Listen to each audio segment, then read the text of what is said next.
इस सूबे ने अपनी हिस्ट्री का सबसे बड़ा सैलाब 2022 में देखा। 2022 के सैलाब के बाद उस वक्त सैलाब के दौरान चेयरमैन बिलावल भुट्टो जरदारी वजीर खारजा थे, उन्होंने अपनी सारी मसरूफियात छोड़ के यहाँ लाड़काना बैठ गए और कहा हुकूमत सिंध को कि तुमने मेरे लोगों को बहाल करने और ख़ास तौर पे मेरे काश्तकार जिनको सबसे ज़्यादा नुकसान हुआ है उनका ख्याल करना है।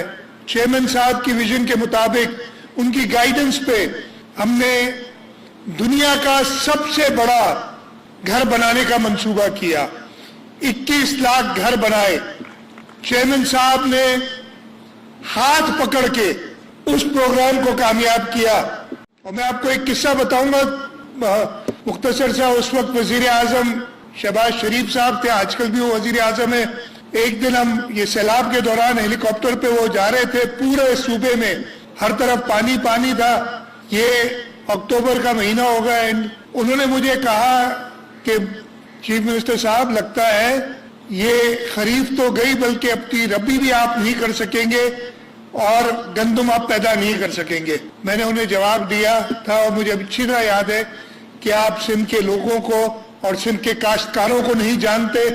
वो इंशाअल्लाह ताला हुकूमत अपनी पूरी कोशिश करेगी कि पानी हम निकाल सके टाइमली, और वो गंदम की फसल जरूर करेंगे।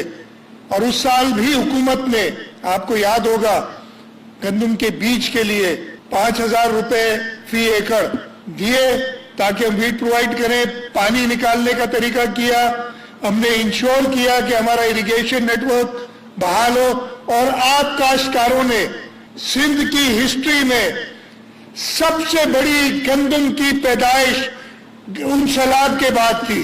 ये आप लोगों की मेहनत थी कि हम सिंध में सरप्लस हो गए, गंदम में, पाकिस्तान में सरप्लस हो गए। अगर इस मुल्क को खुशहाल करना है, इस मुल्क को आगे बढ़ाना है, तो हमारा एक ज़रई मुल्क है, एग्रीकल्चर इकोनॉमी है, उसको हमने सबसे पहले संभाला देना होगा। उन्होंने कहा कि आप एक स्कीम बनाएं।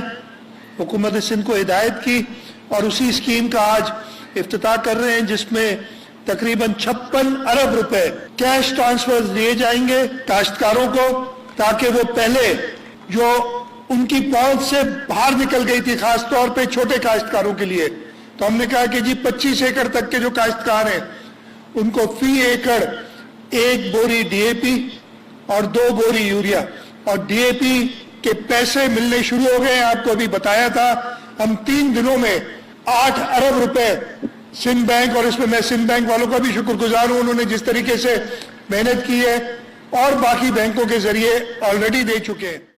इस साल हम ये कर रहे हैं।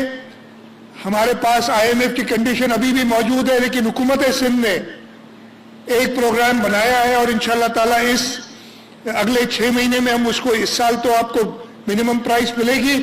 हम एक, जैसे स्टॉक एक्सचेंज होती है ना, वहाँ स्टॉक्स होते हैं, अगर नीचे गिर जाते हैं तो ट्रेडिंग बंद कर दी जाती है, कीमत बहुत ज़्यादा हो जाती है तब भी ट्रेडिंग बंद कर दी जाती है और स्टेबलाइज करते हैं। इसी तरीके से सिंध हुकूमत एक व्हीट एक्सचेंज बनाएगी, जिसमें ये हम हर तरीके से इंश्योर करें कि हमारे काश्तकारों को अपनी मेहनत का पूरा सिला मिले। और इस सिलसिले में अभी चेयरमैन साहब ने मुझे हुक्म किया है कि राइस के लिए भी आपने इसी टाइप का कोई प्रोग्राम बनाना होगा कि राइस जो आपसे खरीदते हैं वो आपको सही कीमत दें, इसलिए कि वो आगे एक्सपोर्ट करते हैं, खूब पैसे बनाते हैं। वो भी हम इंश्योर करेंगे इंशाअल्लाह ताला। एक एग्रीकल्चर प्रोडक्ट्स की एक्सचेंज बना के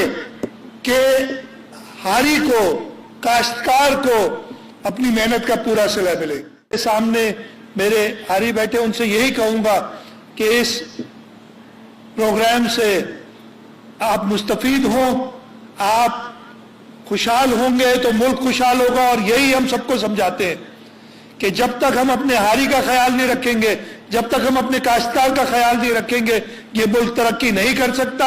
और सिंध हुकूमत ने इसमें सबसे आगे कदम रखा और इंशाअल्लाह ताला हम हमेशा चेयरमैन साहब की क़यादत में शहीद जुल्फ़िकार अली भुट्टो और शहीद मोहतरमा बेनज़ीर भुट्टो के विजन के मुताबिक हम काश्तकारों के साथ हमेशा खड़े रहेंगे, इसलिए हमें पता है कि आपकी खुशहाली मुल्क की खुशहाली है, और आपको तकलीफ आई तो मुल्क कभी तरक्की नहीं कर सकेगा।